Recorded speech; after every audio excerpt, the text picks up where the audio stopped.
So let's check out some of the new features on Guitar Pro 7.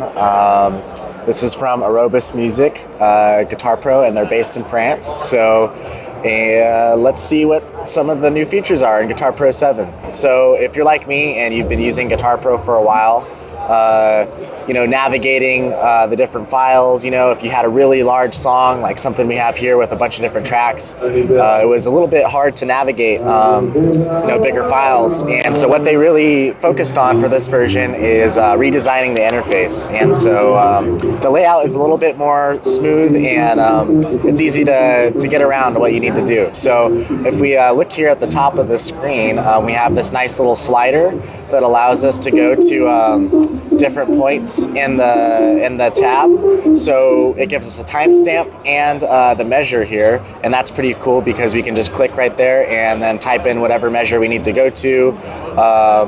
And also a cool navigation feature we have now is trackpad support, so we can zoom in and out with our trackpad, which is pretty nice. So let's talk about some of the main exciting features that they've added. They've added a polyphonic tuner. It's kind of like the TC electronic tuner, where we can click here and it'll use the computer's microphone to sense what's going on. Okay, so what this means is we can strum all the guitar strings, and it's gonna see what all the different tuning is going on there, and so we can tune everything at the same time. So it's a little bit quicker than going string by string. You can just strum everything and get all in tune. Okay, so another cool feature that they've added is a line in feature. So what this means is if we have an interface, we can plug our guitar in, and we can hear our guitar signal, and that's really important. If we're composing something and we need to play really quick and hear what we're doing, or if we're practicing, it allows us to get a nice guitar tone and play along to our tab. And this is also important because not everyone has a really fast computer.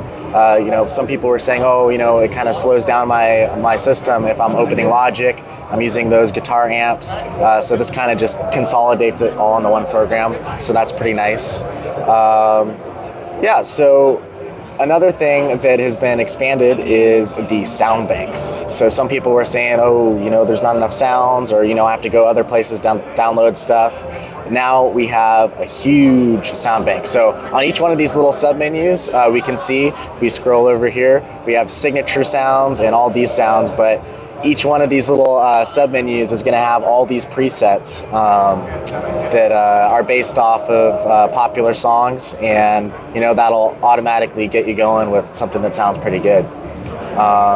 So it's a lot easier to navigate the different sounds now. We can see we have our effects chain right here, and to edit any of that, all we got to do is just click right there. So that's pretty cool. And some people were saying they were having a hard time automating different changes for the guitar tracks or drum or whatever. So all we need to do now is we can just click here to create a new sound if we want to. Just pick something random here, say blues sound. So now we have a blues sound and our rock sound, and if we wanted to, we can just click anywhere in the song and automate a new change like that, from the cursor position right here. And that's cool because you can have a dirty channel and then a clean channel, and you don't necessarily want to make a different guitar track or start writing something new down there. You can just have a clean channel, dirty channel, and have everything be a lot more consolidated. And so some other new features. There's a lot of new stuff. They've taken a lot of care in the articulation, so they've really revised the bending sounds, so it sounds a lot more humanistic. As far as other articulation, they've added more percussive acoustic elements. So one of them being golpe, like when a flamenco guitarist hits their nail on the soundboard of the guitar, we get that. And so it sounds much more human sounding. And so let's see, what were some of the other features? Okay, this is cool. Before, we could only export the audio files to WAV format, but now there's other file formats supported, so we can export directly to MP3, which is important because, you know, we don't want to eat up all of our hard drive space. So yeah, I think that covers the basic new features, and yeah, check it out in April when it comes out. Thanks.